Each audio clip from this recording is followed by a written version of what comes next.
अस्सलाम वालेकुम, बिस्मिल्लाहिर्रहमानिर्रहीम। मुहर्रम में नाचना या ढोल बजाना कैसा है? जैसे ही आपने देखा होगा मुहर्रम स्टार्ट होते हैं, बहुत सारी जगहों पर तैयारियां शुरू हो जाती हैं ज़ोरों शोरों से ढोल बजाने की और नाचने की, डांस करने की। तरह तरह के वीडियोस आते हैं और आपने अपने घर के पास देखा होगा, आसपास लोगों को देखा होगा कि वो नाचते हैं और ढोल बजाते हैं। देखिए, सबसे पहले ये हमें समझना बहुत ज़्यादा ज़रूरी है कि मुहर्रम है क्या चीज़। तो मैं आप लोगों को बता दूं, मुहर्रम जो है इस्लामिक कैलेंडर के हिसाब से, जो इस्लामिक कैलेंडर है उसका पहला महीना और नया साल है मुहर्रम। जैसे इंग्लिश कैलेंडर के हिसाब से जो है जनवरी है, उसी हिसाब से मुहर्रम है, जो नया साल भी है और मुहर्रम भी है। वो दोनों चीज़ें हैं। हुआ क्या, मैं आप लोगों को बता दूं। सबसे पहली बात ये, मुहर्रम के महीने में हुआ क्या था। जो मुहर्रम का महीना है, मुहर्रम का महीना था, उसमें हमारे जो नबी थे मोहम्मद सल्लल्लाहु अलैहि वसल्लम, उनके जो नवासे थे इमाम हुसैन और इमाम हसन, उनको शहीद करा गया था। जी हाँ, जो हमारे नबी के नवासे थे उनको शहीद किया गया था। जब हम नमाज़ पढ़ते हैं तब हम उसमें दुरूद शरीफ पढ़ते हैं, उसमें नबी का नाम आता है या नहीं आता है? तो उसमें बहुत सारी जगह नबी का नाम आता है। तो जो हमारे नबी थे, हमारे जो पैगम्बर हैं, उनके नवासों को शहीद किया गया है। जी हाँ, उनकी जो बेटी थी, सबसे छोटी बेटी फ़ातिमा अलैहिस्सलाम, उनके बच्चों को शहीद किया गया था, इमाम हसन और इमाम हुसैन को। और उनके भी छोटे छोटे बच्चे थे, अली असगर, जनाब सकीना, उनको भी शहीद किया गया, उनकी बहन को। बहुत सारे लोग थे जो उनको शहीद किया गया था। 70-72 लोग थे जिनको शहीद किया गया मुहर्रम के अंदर। तो देखिए, सबसे पहली चीज़ ये, हमें ये समझना बहुत ज़्यादा ज़रूरी है कि जो इस्लाम है वो हमें किस चीज़ का मैसेज देता है, किस चीज़ का पैगाम देता है। जो ये मुहर्रम आते हैं कि हमारे जो नबी के नवासे थे, उन्होंने इस्लाम के खातिर और नमाज के खातिर अपनी शहादत दी, ताकि हम नमाज कायम कर सकें और ये सारी चीज़ें हम कर सकें, दीन पे चल सकें और हम नेक काम कर सकें और हम झूठ से दूर रहें, इंसाफ के साथ चलें। मुहर्रम हमें ये सब चीज़ें सिखाता है या नहीं सिखाता। दूसरी चीज़ ये है कि हमने क्या सीखा मुहर्रम से। हमने अपने नबी के नवासे की शहादत से क्या सीखा।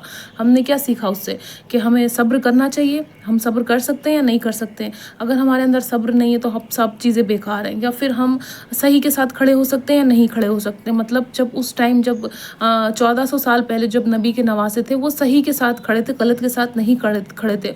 उन्होंने अपना सर नहीं झुकाया शैतान के आगे, दुश्मन के आगे, यजीद के आगे, पर अपना सर कटवा दिया। क्यों? क्योंकि वो अपनी ज़बान के पक्के थे, अपने वादे के पक्के थे। जो उन्होंने सोचा था अपने इस्लाम के खातिर, उन्होंने वो पूरा किया। अपना सर कटवाना बेहतर समझा, ना कि सर झुकाना। तो हमें ये मैसेज मिलता है मुहर्रम से कि हमें कोई भी शैतानी इंसान, कोई भी गलत इंसान है, उसके आगे झुकना नहीं, चाहे वो कितना ही पावरफुल है। आपको अपनी जगह पक्का रहना है।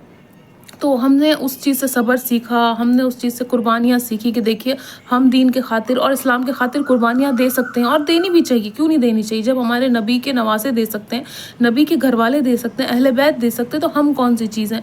तो हमें ये सीखना है मुहर्रम से। क्या सीखना है कि उनकी कुर्बानी किस तरह से हुई, उन्होंने किस तरह से कुर्बानी दी, सब्र किया और भूखे प्यासे रह के 3 दिन की भूख प्यास थी उनकी, जब उनको शहीद किया गया। तो ये सारी चीज़ें हुई हैं मुहर्रम के अंदर, जिससे हमें बहुत सारा सबक लेना है, ना कि हमें नाचना है, ढोल बजाना है और गाना है। दूसरी चीज़, चलिए मैं ये नहीं कहती कि आप मत बजाइए। देखिए, सबका अपना अपना अक़ीदा है, सबके अपने अपने यकीन है और वो है। मैं किसी को भी मना नहीं करूँगी कि आप ये मत, मैं कौन होती मना करने वाली।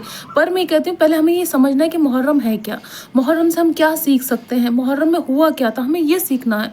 हमें ना कि सिर्फ नाचना। देखिए, कोई हमें ये सिखाता है बचपन से कि हमने सामने मौलाना से, किसी मौलवी से, किसी भी ऐसे इंसान से हमने सीखा है, किसी बयान से। जैसे मैं बोल रही हूँ, ऐसे आपने बहुत सारे लोगों से सुना होगा कि वो ऐसा कहता है, हम इसलिए करते हैं मुहर्रम, हमने किसी की बात सुनी थी, इस वजह से हम मुहर्रम मनाते हैं, जो भी कुछ करते हैं। सबसे पहली चीज़ ये, हमें पढ़ना है, हमें उस चीज़ के बारे में जानना है कि किताबों में क्या लिखा है, कुरान में क्या लिखा है। उसके बाद हमें लोगों की बातों पे यकीन करना है ना, हमें ऐसे ही यकीन नहीं कर लेना है। दूसरी चीज़ ये है कि जब ढोल बजाओ आप, या नाचो या डांस कर रहे हो, जो भी कुछ कर रहे हो, सबसे पहले ये सोचो कि अगर हमारे घर में किसी का इंतकाल होता है, अगर हमारे घर में किसी की शहादत होती है, अगर हमारे घर में किसी की कुर्बानी होती है, कोई हमारे घर का इंसान मर जाता है, चाहे जवान, चाहे बच्चा, चाहे बूढ़ा, तो हम किस तरह से करते हैं? क्या हम उस इंसान का मतलब उसको ताबूत लेके घूम के, जो मैयत का ताबूत होता है उसको लेके घुमाते हैं, नाचते हैं, डांस करते हैं हम, या ढोल बजाते हैं हम, या क्या करते हैं? नहीं करते ना हम। तो यहाँ नबी के नवासों की शहादत हुई। हमें सोचिए, जिस उम्मत से हम आए हैं, जिस उम्मत को हम मानते हैं, जिस उम्मत को हम फॉलो कर रहे हैं, उनके नवासों की शहादत हुई है, उनके नवासों का जो है कुर्बानी हुई है। तो हम उस पर नाच रहे हैं, हम ढोल बजा रहे हैं, हम डांस कर रहे हैं, तो क्या ये हम पे अच्छा लगेगा? क्या हम एक मुसलमान होने के नाते آپ وہ کام کریے جو دنیا میں میسج جائے، آپ وہ کام کریے جو لوگ تعریف کریں، آپ وہ کام کریے جس سے سچ میں نبی کی نوازے یا نبی خوش ہوں، ہے نا. وہ کام کریے آپ سچ میں. اگر وہ آپ کام نہیں کرتے ہیں تو سب چیزیں بیکار ہیں آپ کی. وہ کام بہت زیادہ کرنا ضروری ہے. میں منع نہیں کر رہی ہوں کہ آپ ڈانس مت کریے، آپ کا عقیدہ ہے، آپ سوچتے ہیں کہ ڈانس کرنے سے شاید نبی کے نوازے خوش ہو جائیں گے یا میرے ناچنے سے یا ڈھول بجانے، تو آپ بالکل کریے وہ، کیونکہ وہ چلتا آیا ہے، 50 سال سے چل رہا ہے. ہو سکتا ہے کہ جب وہ چل رہا آتا ہو وہ کچھ اور ہو اور ہم کچھ اور کر رہے ہیں، ہے نا. ان لوگوں کو نہیں پتا، پر ہمیں تو دین اسلام کے بارے میں پتا ہے، تو ہمیں وہ کرنا چاہیے. مجھے ایک بار جو لوگ بھی ڈھول بجاتے ہیں، جو لوگ بھی ناچتے ہیں، مجھے ایک بار صرف بتا دیے، آپ کے گھر میں سے اللہ نہ کرے کسی کا انتقال ہوتا ہے، اگر آپ کے گھر میں کسی بہن، ماں باپ، بھائی، کسی بھی انسان کا انتقال ہوتا ہے اور آپ ڈھول بجائیں گے کیا؟ نہیں بجائیں گے نا. تو پھر نبی کے نواسے کے مرنے پر ڈھول کیوں بجایا جائے گا؟ نبی کے نواسے کے مرنے پر ناچا کیوں جائے گا؟ کیوں تماشا بنایا جائے گا؟ آپ ایسا مت کریے جس سے نبی کے نواسے خوش ہونے کے بجائے جو ہے وہ دکھی ہوں، ان کو دکھ محسوس ہو. ہمیں وہ نیک کام کرنے کہ انہوں نے کیوں شہادت دی نماز کے خاطر. ہم نماز تو پڑھ نہیں رہے، ہم ڈھول بجانے جا رہے ہیں. کیا یہ صحیح ہے؟ یہ اچھا ہے کیا؟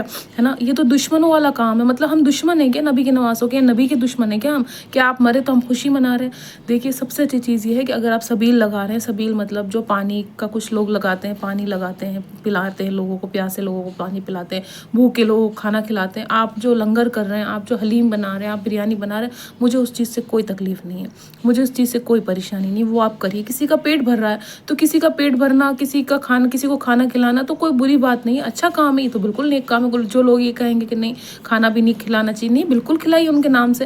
اگر ہم ان کے نام سے کوئی بھی نیک کام کر سکتے ہیں، کسی غریب کو، کسی پریشان انسان کو، کسی انسان کا ہم بھلا کر سکتے ہیں نبی کے نواسوں کے نام پر یا نبی کے نام پر، تو بالکل کریے. اس میں کوئی برائی نہیں. اگر ہمیں اسلام اچھی چیز سکھا رہا ہے نا، معاف کرنا لوگوں کو کھانا کھلانا، لوگوں کو پانی پلانا، ہے نا، کسی انسان کی تکلیف دور کرنا، بیمار انسان کا خیال رکھنا یا بیمار انسان کی بیماری دور کرنا، اگر ہم اسلام نیک کام سکھا رہا ہے تو ہمیں نیک کام کرنا چاہیے. ہمیں آج سے اور ابھی سے کرنا چاہیے.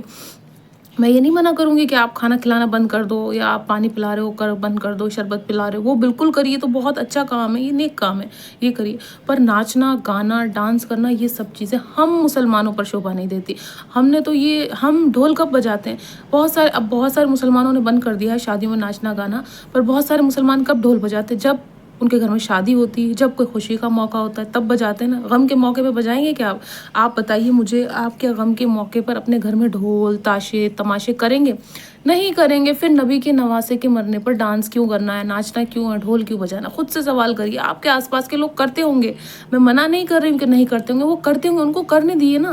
آپ کچھ الگ کریے جس سے آپ کا نام ہو، ہے نا. سچ میں آپ کچھ الگ کریے. اگر آپ لنگر کے لیے پیسے دیتے ہیں، لنگر کرتے ہیں، نیاز کرتے ہیں، نذر کرتے ہیں، کچھ بھی کرتے ہیں، آپ کریے، بالکل کریے. اس میں کوئی حرج نہیں ہے، اس میں کوئی منادی نہیں ہے، اس میں کچھ برا کام نہیں ہے، کوئی بری چیز نہیں ہے. پر آپ یہ دیکھیے کہ انہوں نے کیوں شہادت دی، کیسے شہادت ہوئی، تھوڑا جانیے، تھوڑا پڑھیے اسلام کے بارے میں. اس کے بعد ان سب چیزوں کو فالو کریے. اگر آپ سچ میں اسلام کو پہچاننے لگ جائیں گے، اسلام کے بارے میں سچ میں پڑھنے لگ جائیں گے، اسلام کے بارے میں سچ میں آپ کو پتہ چلنے لگ جائے گا، تو ان سب چیزوں سے آپ کو نفرت ہونے لگے گی. ناچ گانا، تماشا، ڈھول بجانا، یہ سب چیزیں کرنا آپ کو سچ میں بری لگنے لگیں گی. ہمارا کام نہیں، یزید کا کام تھا نا امام حسین کے مرنے پہ، وہ خوش ہوا ہوگا، ہم کیوں خوش ہوں گے؟ ہم سارے نیک کام کریں گے، ہم لوگوں کی مدد کریں گے، پریشان لوگوں کو کھانا کھلائیں گے، جو بھی ہم نیک کام کر سکتے ہیں وہ کریں گے، نہ کہ ہم ڈھول بجائیں گے اور ناچیں گے. آپ لوگوں کے سوال کا جواب مل گیا ہوگا آپ کو اچھے سے. اگر آپ کو میری ویڈیو میں کچھ بھی آپ کو 19-20 لگا، کچھ بھی لگا کہ میں غلط بول رہی ہوں، مجھے ایسا نہیں، آپ مجھے کمنٹ کر کے بتانا، پھر میں آپ کو اس چیز پہ بہت اچھے سے جواب دے سکتی ہوں اور بہت اچھے سے آپ کو سمجھا سکتی ہوں اور بتا سکتی ہوں، ہے نا. اگر کہیں بھی میری بات پہ غلط لگا، میں بھی انسان ہوں، غلطی ہو سکتی ہے، ہر انسان سے غلطی ہوتی ہے. تو اگر مجھ سے تھوڑی سی بھی کہیں ویڈیو بنانے میں غلطی ہوئی ہو تو آپ لوگ مجھے بتانا، میں اس چیز کا بھی حل نکالوں گی اور سوچوں گی مجھ سے کہاں غلطی ہوئی.